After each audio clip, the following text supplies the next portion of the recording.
Donc, nous allons pouvoir échanger avec Jean-Claude Guyot, qui est le propriétaire du château. Bonjour.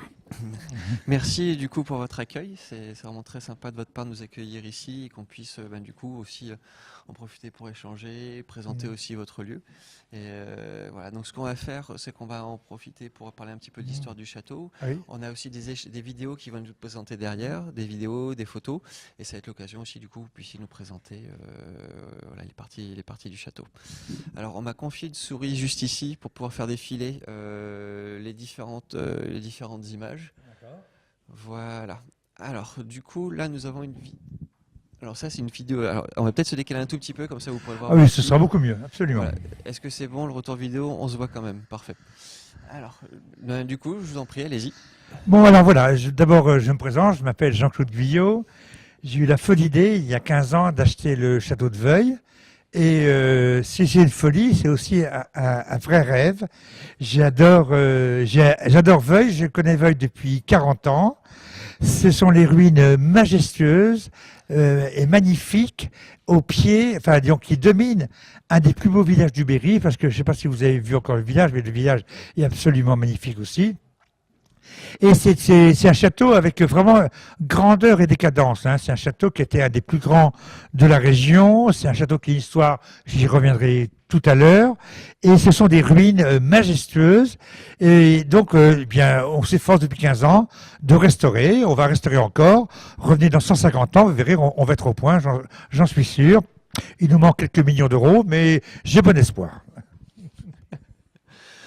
Alors, du coup, là, on a une première vue du château. C'est la face ouest, c'est bien ça, hein? Exactement, voilà, c'est la façade ouest, absolument. Alors c'est la seule face, c'est la seule façade, disons, comment dire, intacte du château. C'est la seule qui a échappé au massacre de 1806, mais j'y reviendrai tout à l'heure. Ok, alors du coup, ensuite... Voilà, alors là, on est du côté est. Il faut savoir que ici, sur le côté ouest, donc on est vers l'ouest ici, mais là, on le voit du côté ouest, avec donc les anciennes arches Renaissance qui ont été construites à partir de 1816, excusez-moi, de 1516. Donc on est en pleine Renaissance. Et il faut savoir que le château faisait une grande cour carrée à l'époque. Excusez-moi, j'ai un petit rhume, mais il faut que ça passe. Ça va. Pas de souci. Voilà, donc, alors là, on a fait, là, il y a eu un travail extraordinaire de Anthony Villegrain, qui a été, donc, on a reconstitué la façade ouest, celle qu'on a vue tout à l'heure en ruine, et on a fait une reconstitution 3D, et voilà le travail de la façade ouest avec toute sa splendeur, le pont-levis, la tour Hureau, l'ancienne tour médiévale, tour aveugle, avec une petite erreur historique. Tous les historiens vont être d'accord avec moi. Il y a une erreur historique, devinez laquelle? Totale. Alors là... Ah, alors, eh bien, ça vient tout simplement, regardez, le chemin de ronde de Machicoulis.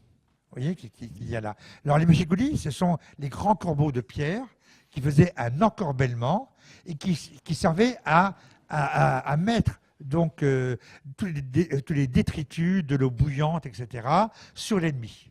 Voilà. Et en général, le toit allait jusqu'au bord des Machicoulis, voyez, au bord des Machicoulis, avec un petit muret de pierre pour que ceux qui se défendaient pouvaient quand même se protéger aussi. Et là, si vous voulez, si on regarde ça, eh bien, les Machicoulis ne servent à rien. Oui. Donc, c'est une aberration. Alors, il faut savoir que quand on a fait ça, celui qui a fait la 3D ne connaissait pas bien l'architecture médiévale et Renaissance. Et comme les toitures ont été refaites à l'époque du comte d'Argenson en toiture simple, c'est-à-dire toiture à poivrière, eh bien, il a oublié ce qu'on appelle donc la toiture qui retombe dessus. Voilà. Qu'on appelle en termes techniques la toiture à caillots. Accueillons, d'accord. Alors là, maintenant, on a une reconstitution encore sur la partie du pavillon d'entrée du château. Absolument. Alors voilà, donc c'est du pont. On voit bien sûr le pont-levis, hein, c'est très important. Un pont-levis qui a été construit en 1500 par Jacques Hureau, seigneur de Joverny. Et on voit très bien la porte cochère et la porte piétonne. Hein, porte cochère, bien sûr, pour les voitures à chevaux, hein, avec la double poutre de chêne, plus la simple poutre pour uniquement le passage piéton. Voilà. On voit très bien la forme, et on voit bien, vous voyez, l'aberration qu'il y a. On voit que c'était impossible que le château ait été construit comme ça au point de vue toiture. Donc la toiture est trop petite par rapport à ce qui a été fait à l'époque. D'accord.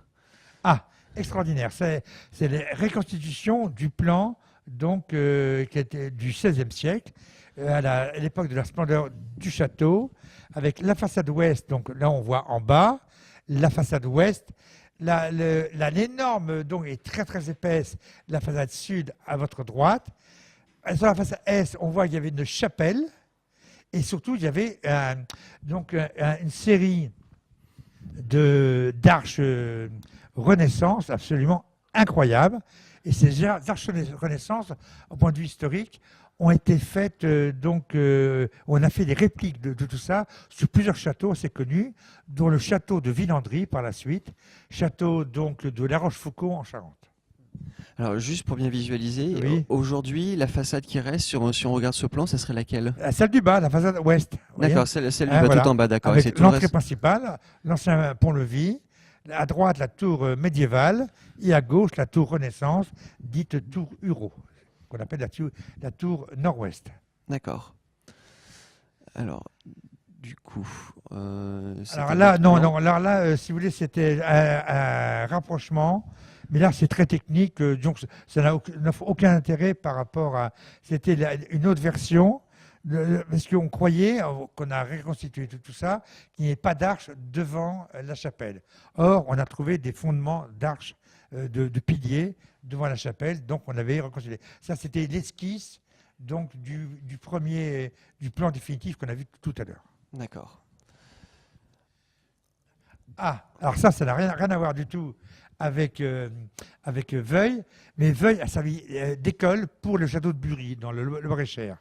Et on reconnaîtra, mais c'est très dur parce que la qualité n'est pas très bonne, mais à droite, il y a des arches, et ce sont les mêmes arches donc de Veuil, mais 30 ans plus tard. Voilà, c'est tout. C'est juste un rapprochement. Alors on voit bien, ce qui est très intéressant, vous voyez, dans cette gravure, c'est que les tours ont été inspirées par Veuil, et on voit, regardez, la forme du toit, regardez, sur les machicoulis, là, les deux tours de devant, vous voyez, le toit retombe avec la toiture à coyaux sur le chemin de ronde de Machicoulis, et non pas uniquement en poivrière. Effectivement, comme ça, les gens sont plus protégés. Absolument, bien sûr. Il le fallait, sinon il n'aurait pas tenu très longtemps. Ah, alors là, ça c'est très très intéressant.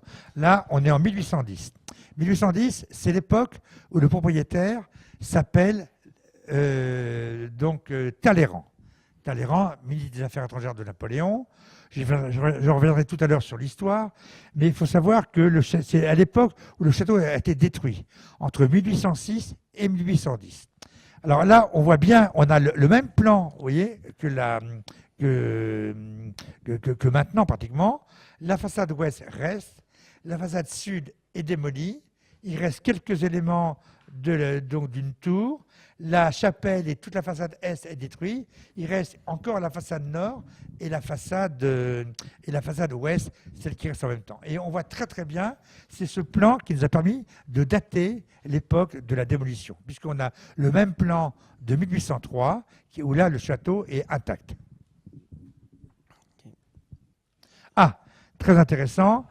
Là, il y a eu un projet de restauration en 1889, et donc il y avait donc les successeurs de Talleyrand, qui étaient toujours propriétaires de Veuil, avaient eu le projet de le reconstruire carrément.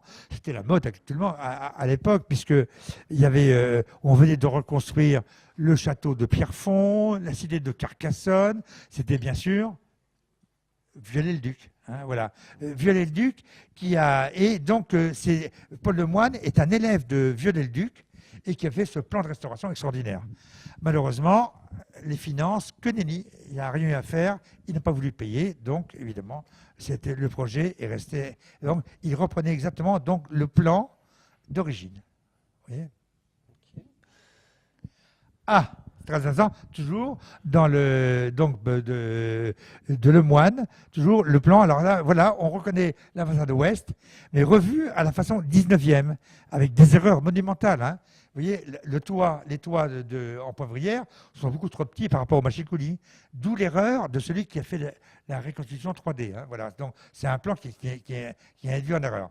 On restaurait donc sur ce plan, eh bien, le pont-levis, les ouvertures telles qu'elles étaient à l'origine, ça c'est assez fidèle, mais vous savez, au 19e, on en a fait du néo-médiéval, mais avec beaucoup d'excès. Hein. On a fait des petits clochetons, vous voyez, le petit clocheton au-dessus du pont-levis n'avait jamais existé. Hein. Ça, c'est une idée purement de Viollet-le-Duc. La même chose, par exemple, à Paris, la flèche de Notre-Dame, qui n'a rien de médiéval, a été faite par Viollet-le-Duc.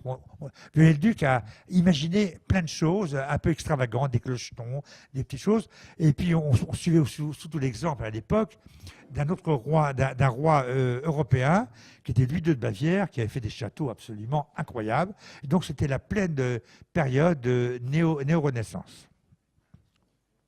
Ah, la même façade, mais côté nord. Alors, côté nord, c'est la façade toujours la moins intéressante d'un château. Vous savez pourquoi? Non. Eh bien, le nord, c'est la façade qui ne voit jamais le soleil. Donc, forcément, c'est la façade, on l'habille, elle est propre, etc. Mais dans tous les cas, c'est une façade où il y a très peu d'ornementation. Parce qu'on ne la voit pas. Elle est cachée. Et il y a très peu d'ouverture, avec les ouvertures en haut. Vous voyez, il n'y a pas d'ouverture au rez-de-chaussée. Donc c'est une façade qui ne va jamais le soleil. Et dans les maisons d'ici, les maisons du Berry, de Touraine, toujours, eh bien, il y a, dans tous les cas, la façade nord est toujours aveugle. Puisque le froid arrive par le nord, bien sûr, et pas par le sud. Ok. Voilà. Attention, je suis bavard. Hein. Voilà. Alors toujours pareil, c'est pareil pour le moine. C'est toujours le plan de restauration, avec les deux versions, avec et sans arches, pour la chapelle. Hein, voilà, c'est pour ça.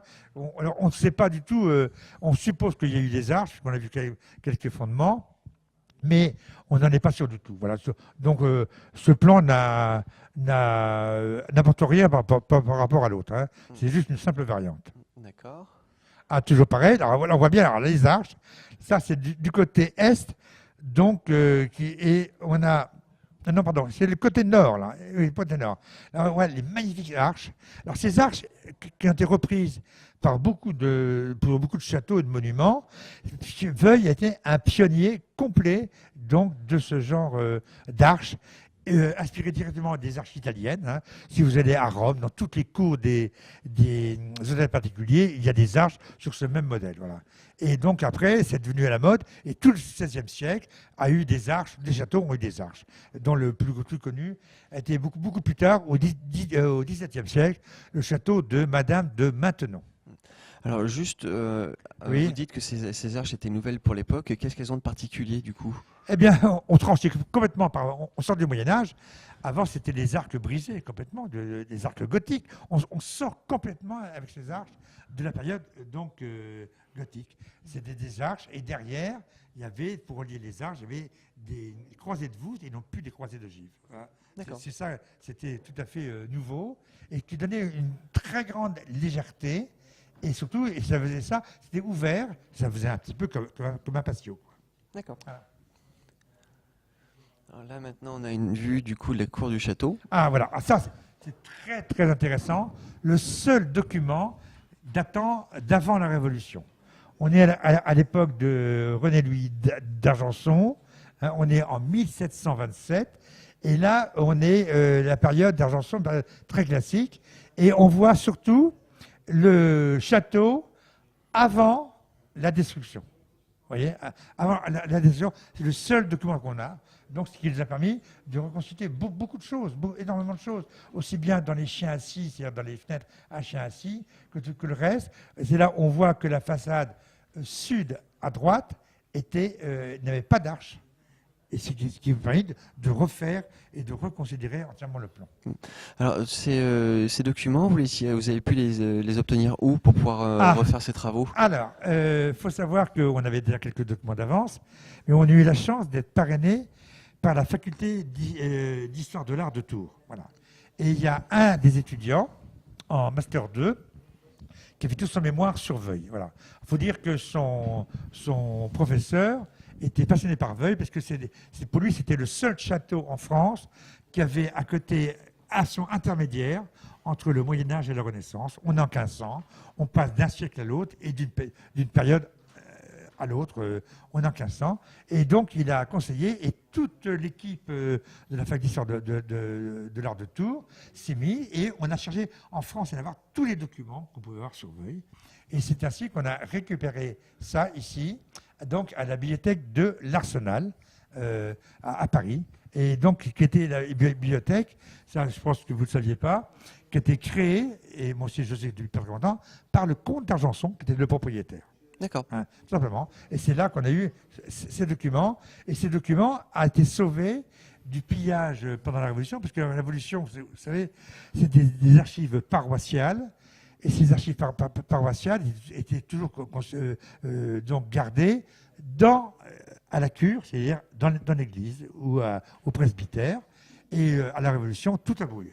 On a brûlé toutes les archives. Et c'est pour ça que tous les documents d'avant la Révolution, on en a un. Ok. C'est tout. Bon. Voilà.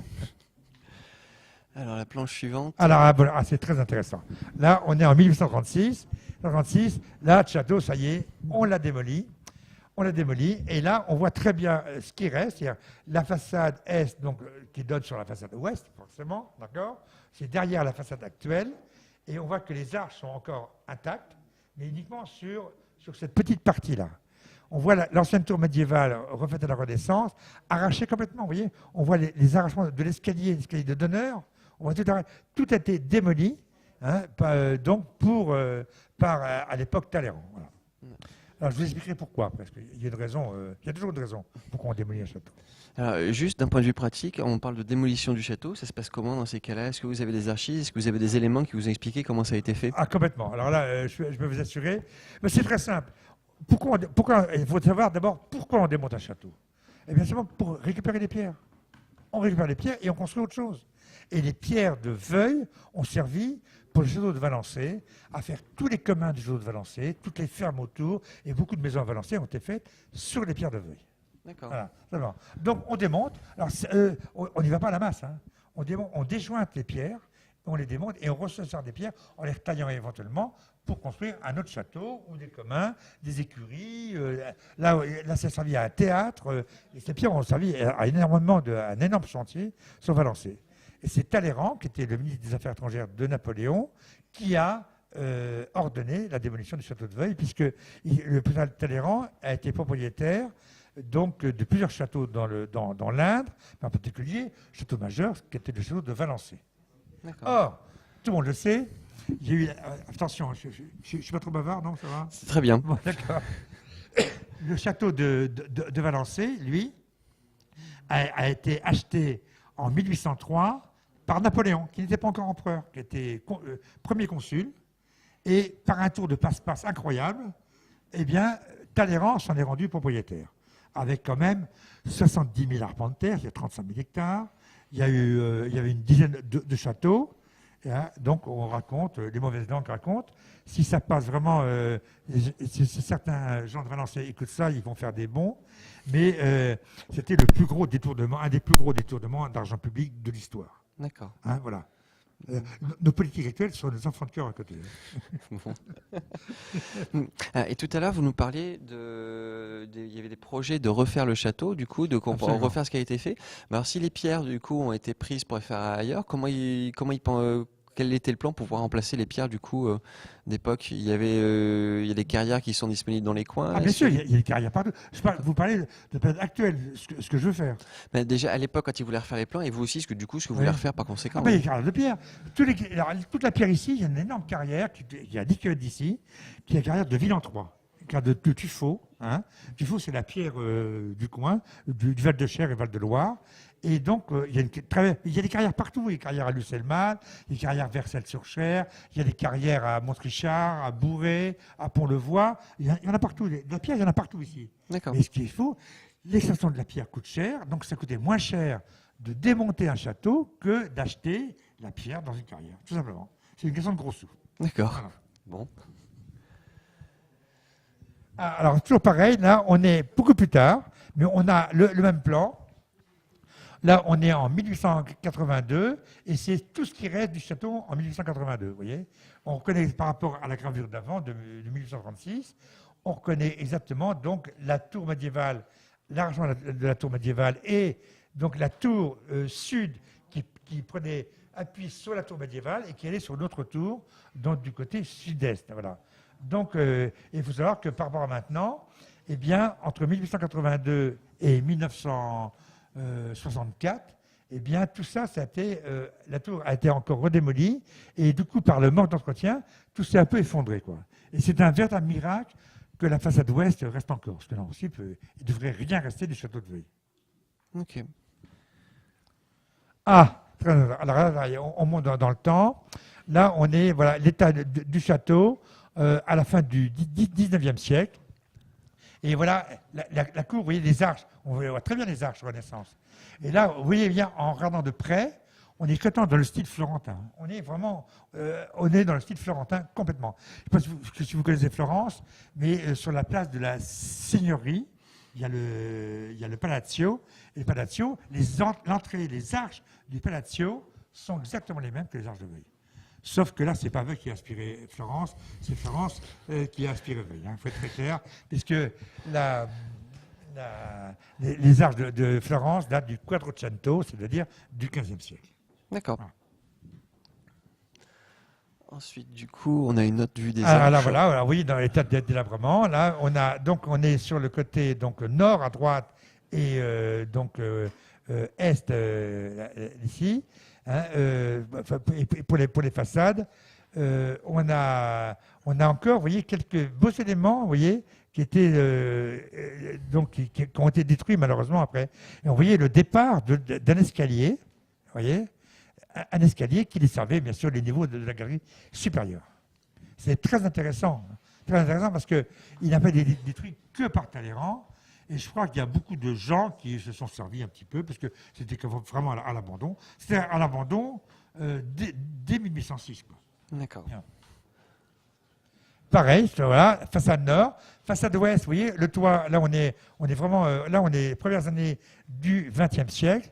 Là, le toit de la façade nord est déjà, de la façade ouest est déjà détruit. Il reste que ce bout de la façade nord qui va s'écrouler, donc, entre 1900 et 1927. Pareil, vous voyez, alors on voit là, ça se dégrade, on arrive au XXe siècle, comme je vous ai dit tout à l'heure. Le toit de la façade nord et de la façade ouest est tombé. Il ne reste que les fenêtres à meneaux, hein, et qui sont à tout vent. Pareil, vous voyez, on est vraiment... 1920, pareil, le château se décrépite, la façade tombe, les arches commencent à s'écrouler, et seul reste intacte la façade nord avec une porte obstruée, une porte qui relayait, qui faisait un chemin de ronde sur le grenier et qui rejoignait la façade est. Voilà, alors ça c'est vu d'un peu plus loin, même période, vous voyez, on voit exactement. La tour médiévale a été arasée, hein, et donc et actuellement la tour médiévale est toujours dans le même état. Elle n'a pas bougé depuis 100 ans. C'est super. Albert Laprade, je ne sais pas si vous ne le connaissez pas, c'est un dessinateur extraordinaire qui a fait pratiquement tous les éléments du grand patrimoine et du petit patrimoine. Sur toute la France, il a fait un carnet de croquis pendant une vingtaine d'années et il est passé à Veuilly. Par quel miracle, on ne le sait pas. Il est passé à Veuilly, il a fait des croquis extraordinaires, donc de la façade donc nord et ouest, toujours, avec, on retrouve, mais c'était fait de manière... Alors là, on est en 1905, voilà. Et pourquoi là, pareil. Oui, non, revenez après. La prochaine, d'accord. Voilà. Et là, on voit le détail des arches, absolument incroyable, hein, avec un dessin. Il y avait une ornementation inimaginable, vraiment magnifique. Et on voit, vous voyez, les croisées de voûte hein, derrière. Hein, d'accord. Hein, voilà. Et quand on dit croisées de givre, je hurle parce que ce ne sont pas des croisées de givre, ce sont des croisées de voûte. Vous savez la différence? Non. Ah ben, je vais vous le dire. Une croisée de voûte, c'est une voûte, c'est parfaitement rond. D'accord. Une croisée de givre, arc brisé. D'accord. Hein, dans l'apogée, elle était bien sûr à l'époque gothique. Voilà. Ok. Alors pareil, petit détail, vous regardez le bas des pilastres, c'était fait de manière extraordinaire. Hein. Le dessin est fabuleux. Alors à gauche, le petit dessin, parce que il a fait des choses imbriquées les unes dans les autres, n'ont rien à voir avec Veuil, c'est la tour du château de Argy à gauche. Vous voyez donc, mais tout était imbriqué, donc c'est très dur de reproduire. Mais c'est fabuleux hein, ce qu'il a fait, le travail. Et ce qui nous aide beaucoup, ces petits dessins nous aident énormément dans la restauration. Alors pareil, on dégrade toujours. Là, on arrive alors là, on a eu la chance. Alors, chance extraordinaire d'avoir un premier mémoire sur les arches de Veuil par Madame Tissé de Malré. Alors, Madame Tissé de Malré est une dame qui avait fait l'école des chartes. C'est pareil, quand vous sortez de l'école des chartes, il faut faire un mémoire, hein, comme un Master 2, hein, c'est exactement pareil. Et donc, on fait un mémoire, et elle a fait son mémoire sur les arches de Veuil, avec un parallèle, et c'est là où c'est grâce à elle qu'on connaît tout ça, d'où vient l'inspiration des arches de Veuil, et comment les arches de Veuil ont fait école. On fait école à Bury, là. Hein, voilà. Bury, on a vraiment le chose extraordinaire. Et là, vous voyez, on retrouve. Et regardez, on se croirait à Veuil, hein, complètement. Vous voyez? Effectivement, oui. Et on verra après la Rochefoucauld, ou la Rochefoucauld, tout ça. Alors, il faut savoir, oui, donc, c'est Florence. Florence est arrivée à Veuil. Et, bon, j'exagère un peu, hein, mais c'est vrai qu'on a les arches donc, du palais de la Seigneurie à Florence, les arches d'entrée, hein, avec les statues de Michel-Ange en dessous, c'est un peu plus grand en arche, mais on est absolument dans ce style du Quattrocento qui est arrivé à Veuil par quel miracle. Parce qu'on ne connaît pas malheureusement le nom de l'architecte. D'accord. Voilà. Vous savez, les architectes ont commencé à signer vraiment leurs œuvres quelques années plus tard. Et le grand dessinateur a été André du Cerceau. Hein, et bien sûr, comment s'appelle celui-là il y a eu Pierre Lescaut, hein, et entre-temps, Philibert Delorme. Voilà. Les trois grands qui ont commencé à signer leurs œuvres. D'accord. Voilà. Alors là, extraordinaire, 1882, on a la façade, vous voyez, à droite, la partie de droite n'a pas bougé, elle est toujours en ruine, mais la partie gauche a l'air intacte. Alors ce n'est qu'une façade, parce que le toit de l'autre côté est effondré. Mais sur ce côté-là, on voit très bien que c'est parfait. Ok. Très intéressante. C'est la même.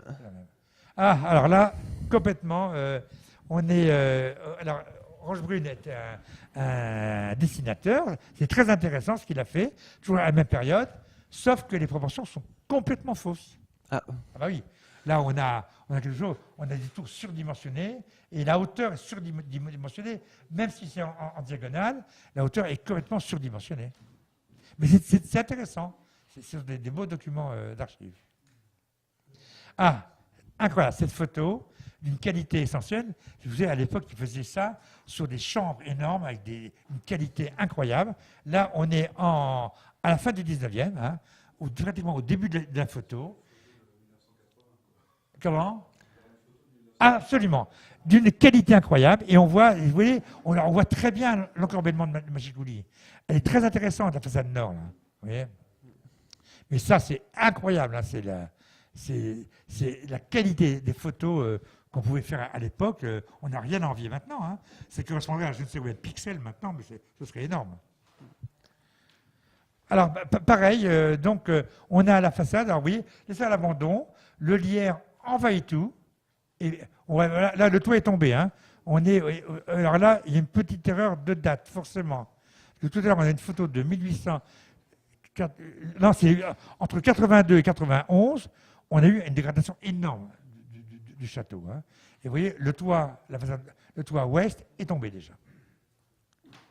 Là, pareil, voilà, on arrive. Là, il est un petit peu plus tard, je dirais plutôt vers 1910. Hein, puis 1910, là, le pont-levis. Et là, la façade, on peut dire, de cette époque-là, n'a pratiquement pas bougé. Okay. Ah, très intéressant. Là, on l'a daté. Ça date exactement de 1945. D'accord ? Vue d'avion. Alors, vue d'avion, on a la tour ouest, vous voyez, la tour, nord-ouest, là, et là, tout est arasé. Tout est arasé. Et on est vraiment, malheureusement, le toit lui-même est déjà effondré. Alors effectivement, on a parlé de la dégradation du château au fil des années. Est-ce qu'il a été impacté par les deux grandes guerres en fait Pas du tout, non. Du tout. Non, les deux grandes guerres n'y sont pour rien du tout. Il n'y a rien eu. Les Allemands ne sont pas venus en guerre de 14. Les Allemands ne sont pas venus ici, bien sûr. Effectivement, oui. Voilà. Ouais. Et donc, pendant la Deuxième Guerre mondiale, il y a eu quelques mouvements de résistants, il y a eu des massacres, bien sûr, mais le château lui-même n'a pas été massacré. D'accord. Ah voilà, donc là, pareil, c'est toujours mimeusement. Là, on revient un peu en arrière, 1891, voilà, tel qu'était le... Mais actuellement, ce qui est marrant, ce qui est amusant, c'est que le médaillon, on est en train de refaire le médaillon, là, en haut, vous voyez, il n'a pas bougé. L'ouverture du médaillon est toujours la même maintenant. Et en revanche, l'année prochaine, c'est fini, ce sera bouché. Voilà, alors là, on est... Pareil, c'est toujours pareil, on revient un peu en arrière. Il y a encore la tour à Poivrière. Sinon, cette photo est très intéressante. Les costumes permettent parfaitement de dater la photo. C'est ça qui est extraordinaire. Ah oui, la mode. La mode était... C'est important. Quand on n'est pas sûr, là, au début du 19e, 20e, oui. Là, on est dans la mode campagnarde juste avant la guerre 14. Ça, c'est sûr. Pareil, c'est le même type de photo. On voit le lierre qui commence à bouffer tout. Ah, qui est vraiment massif, là. Comment ? Le lierre est vraiment impressionnant. Ah oui, voilà. Énorme. Hein. Là, pareil, c'est la même période. Hein, c'est vue du village. Voilà, là aussi, toujours pareil. Il y avait encore une partie des machicoulis sur le pont-levis, alors que ça s'est dégradé depuis. Voilà, la tour qui a été en partie restaurée depuis, pas le toit encore, mais on a refait les ouvertures, les chaînages de fenêtres. Voilà, pareil, on est toujours oui. même période. Il y a beaucoup de photos qui sont un peu en doublon. Hein. Vous pouvez passer. Ah, intéressant. Alors voilà, donc l'aile nord, là on est... Alors là, je ne suis pas d'accord avec la date, il est marqué. On est à l'aube de 1914. Hein. On doit être entre 1913 et 1914. Là, comme c'est la façade, donc on a, oui, façade nord. Hein. Ah oui, mais alors là, il y a une petite erreur. Une petite erreur. Mais bon, là, on a complètement, oui, il y a une très grosse erreur, puisque ce n'est pas la façade. Ah oui, non, voilà, d'accord. Aile nord. Excusez-moi, voilà. Aile ouest, mais non, on ne la voit pas, l'aile ouest. L'ouest revient ici. Hein. Il y avait encore un petit bout de tour et on a recouvert les arches avec du chaume, vous voyez, pour éviter. Ah, alors là, ça c'est moi qui l'ai prise à mon arrivée à Veuille. Voilà, c'est... Oui, effectivement, on voit que du coup, le toit était complètement effondré cette fois-ci. Effondré. En revanche, on a refait une partie des machicoulis de la tour et tous les encadrements de fenêtres en pierre ont été refaits il y a une dizaine d'années. Ok. Voilà, alors là, voilà tel que c'est actuellement, voilà. Alors là, ce qui est extraordinaire, il y a une chose, vous voyez, les courtines. Alors, les courtines sont des éléments de mur qui relient deux tours. Alors, on a la courtine du bas est du 15e siècle, début 15e, et la courtine du haut est du 16e. Et regardez ce qu'on voit, regardez bien à droite. Eh bien, c'est l'ancienne entrée du château au XVe siècle, avant que le pont-levis ne soit construit. Ok. Avec, très important, la porte cochère et à droite, la porte piétonne. Et là, ça attaque, parce qu'on mettait du crépi en chaux aérienne, et le crépi, ensuite, est parti. D'accord. Pareil, là, c'est magnifique. C'est un élément que j'adore. C'est on appelle ça une échauguette. C'est une petite protubérance d'une tourelle incrustée dans le mur, qui peut servir soit d'escalier, soit de refuge, soit là pour la part de guérite. Hein, c'est-à-dire, on observait, et il y avait un oculus qui permet de voir si l'ennemi arrivait. Ok. C'est très mignon. Et l'attachement à, vous voyez, le bas de la tour, c'est très élégant. Regardez, un petit dégradé, mais soutenu quand même par donc un muret, parce que ça pouvait, et on suppose que le muret a été fait un peu après, parce que ça a peut-être menacé de s'effondrer. Mais ça, on ne sait pas. On ne peut pas le prouver. Voilà, toujours pareil, la porte d'entrée, actuellement. Voilà. Bon, vous voyez, j'ai mis des étais un peu partout pour éviter que ça s'écroule. Effectivement, hein, voilà. oui. Voilà, ça c'est l'ancienne porte cochère du pont-levis. Voilà, toujours pareil. Ça c'est la tour médiévale, d'accord, la tour du début 15e, qui s'est effondrée en 1963. Voilà, l'état actuel. Vous voyez, il faudrait un petit million d'euros. Hein. Si vous avez une solution, vous me le dites. Hein. Si je l'avais, Hein, pourquoi d'accord. pas. Voilà. Bon, Malheureusement. On peut peut-être faire une quête, on ne sait jamais. Hein, voilà. Voilà, et là, voilà, le chantier actuel. On a fait un énorme échafaudage. Vous voyez, on a des échafaudages et on met petit à petit des pierres pour remonter l'ensemble. Voilà, alors ça, c'est très intéressant. C'est tous les anciens, donc un caisson donc, qui a été massacré pendant la Révolution. C'était massacré pendant la Révolution. Et donc, et c'est ce qui reste. C'était ce qu'on appelait le symbole des Hureaux de Cheverny, qui était donc le soleil sur croix d'azur. Voilà. Ah, incroyable. Ça, un des derniers vestiges. Alors là, il y a un petit problème de date. Hein. Oh là là, les petites erreurs que je vais corriger. Là. C'est pas du 13e, c'est du 15e. Là. Hein, ça, c'est 15e. Ça se voit là. Au 13e, vous faisiez des archères droites et très fines. Et là, au 15e, on faisait déjà des archères qui pouvaient servir déjà pour les arbalètes. Hein, vous voyez, c'est d'où la croix. Hein, voilà. Donc ça, c'est sur la courtine. Voilà. Là, l'arquebusière, hein, l'ancêtre du fusil. Ça, c'est en haut de la tour. Donc, c'était l'accès au chemin de ronde par derrière. Bon, bien sûr, il est découvert parce que la tour n'existe plus, mais c'était donc le haut de la tour Hureau. Voilà, voilà. Important, voilà. Les machicoulis, vous voyez, vus donc, du bas. Alors, vous voyez, ça ne paraît pas, mais on a fait 2 machicoulis il y a une dizaine d'années. Ok. Ah, oui, Effectivement, on n'en voit que 2 qui sont neufs par rapport aux autres qui sont un peu plus dégradés. Hein. Voilà. Et là, on devait continuer, mais manque de finances, on s'est calmé un peu. Voilà. Et voilà, le haut, le chemin de ronde. Alors, vous voyez, il y avait des trous partout, et on balançait sur l'ennemi qui voulait assiéger, on lui balançait n'importe quoi. Hein, voilà. Donc, forcément, l'endroit ne pouvait être que couvert. Il n'allait pas se balader à découvert. La moindre flèche ou la moindre balle, il tombait comme des mouches. Oui, c'était des cibles faciles, sinon. Bah, donc, c'est pour ça que allez-y. Ah, bon, ça, c'est le puits. Bien sûr, dans chaque château, il y a un puits. Il n'y a pas de puits, il n'y a pas de vie. Hein. Mais voilà. Voilà. Alors, ça, c'est ce qui reste. Des cheminées partout. Ça, c'est la cheminée sur la galerie, qui est sur la galerie, la galerie ouest. Voilà. Et là, une cheminée qui a tenu et qui a été quand même ferraillée, on ne paraît pas comme ça, ferraillée et qui permet, même avec vent fort, elle tient le coup. Et un jour, on la refera. J'ai bon espoir. Voilà, très important.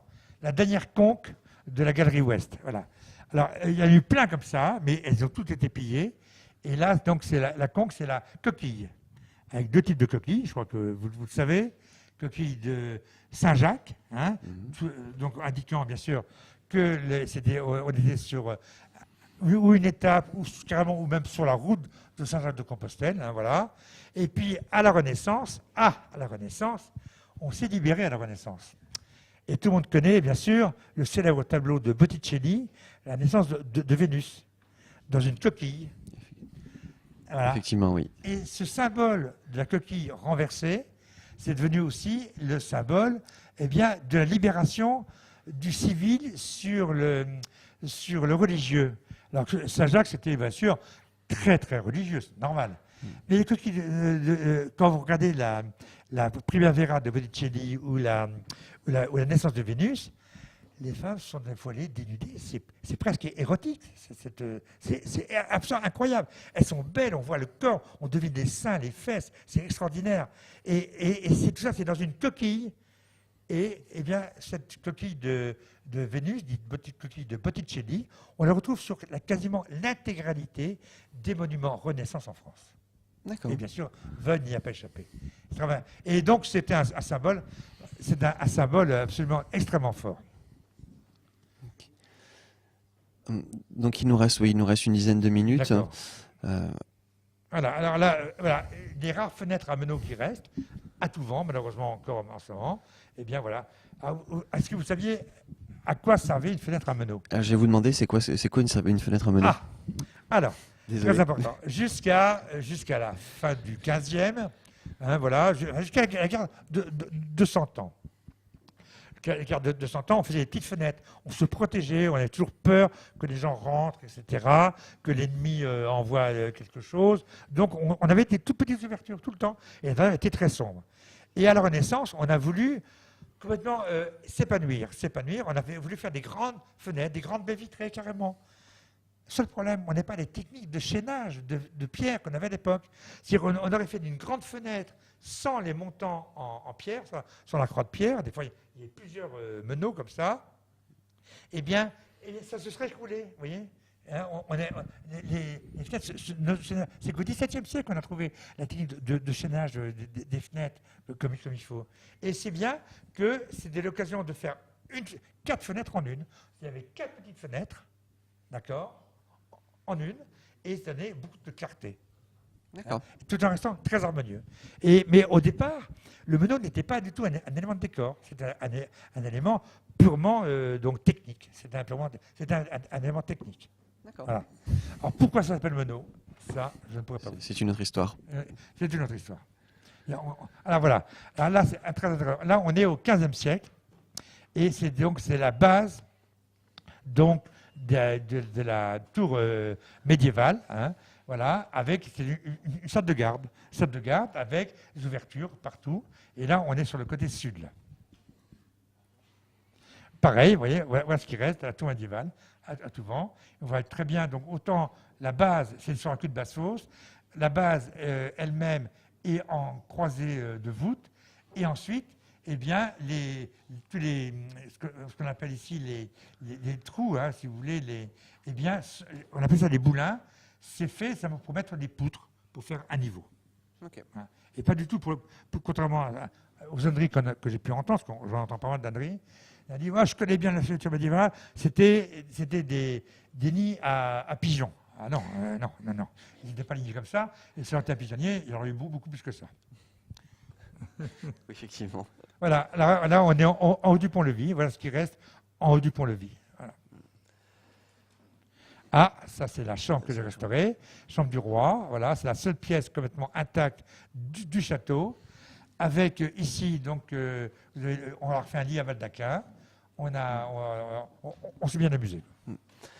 Juste, il nous reste une grosse dizaine de minutes et je me posais la question, du coup, aujourd'hui, vous avez parlé justement de faire des travaux de restauration. Oui, alors, qu'est-ce que vous avez fait récemment? Qu'est-ce que vous avez prévu? Comment vous faites pour vous organiser aussi? Parce que c'est quand même des sacrés chantiers. Hein. Alors, on a commencé. Voilà, pour voyez cette pièce magnifique ici.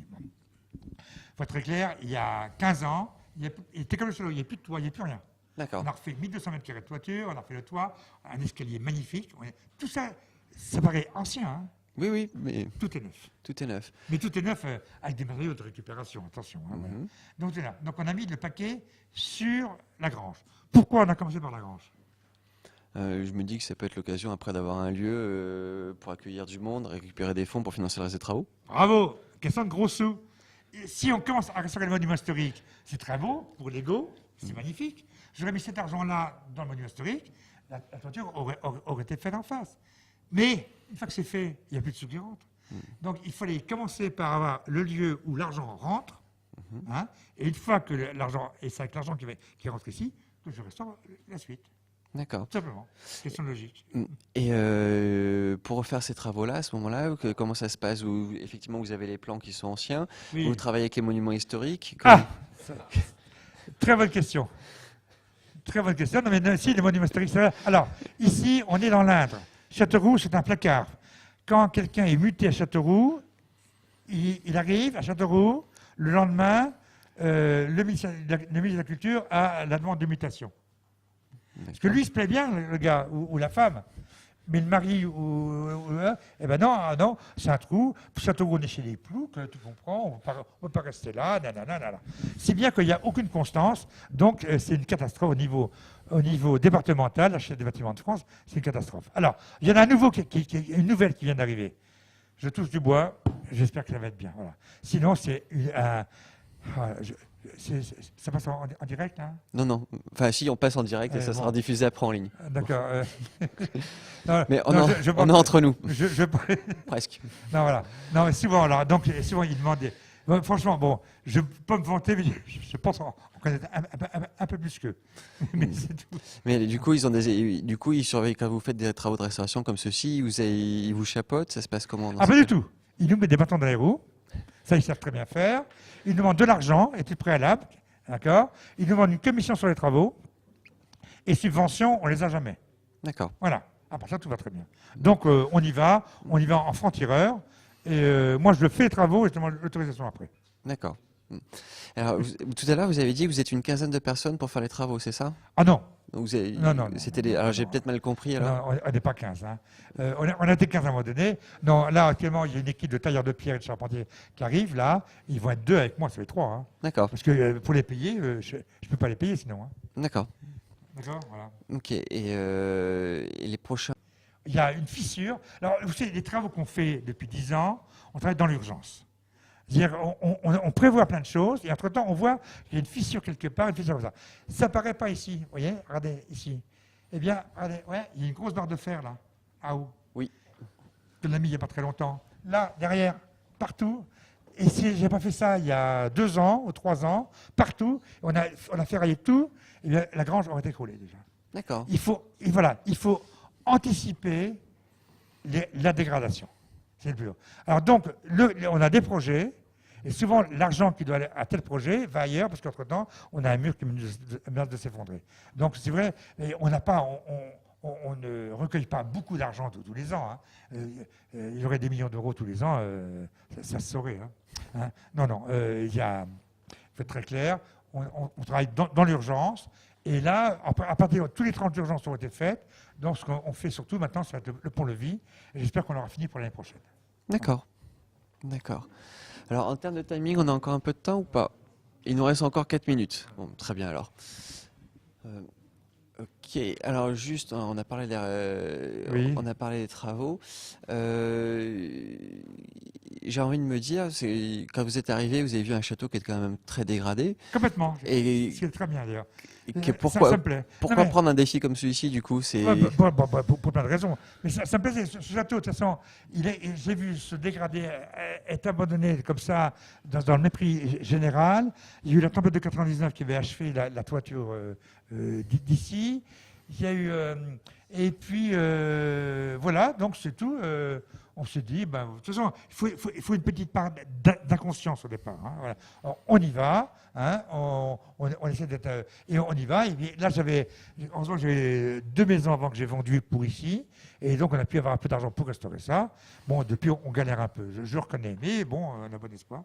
Mais pourquoi j'ai acheté? Comme ça. Il était à vendre, personne n'en voulait, j'ai acheté. Voilà. C'est tout, il n'y a rien à comprendre. C'est comme ça. Pourquoi pas? Pourquoi pas? Ok, et j'ai une question qui vient de me glisser des doigts. C'est pas grave, ça reviendra. C'est pas grave, vous pouvez bien volontiers. Ça reviendra. Non, j'ai vraiment perdu ma question. C'est pas grave. Ça, c'est pas grave. Donc, combien je gagne par mois? Ah non, Non, bon, d'accord. j'ose même pas poser la question parce qu'effectivement, comme vous l'avez dit, en fait, c'est que Tout vous faites pas ça pour l'argent de toute Ah façon. non, tout ce que je gagne, c'est réinvesti. Mais vous aussi, votre association, vous êtes un peu comme ça. Hein. Bah, oui, de toute façon, voilà. il y a aucun Ouais. profit, tout repasse Voilà. dans le festival Je suis pas derrière. sûr que vous faites ça pour vous faire fortune. Non, on fait ça pour se faire plaisir. J'en étais sûr. Voilà. Ok.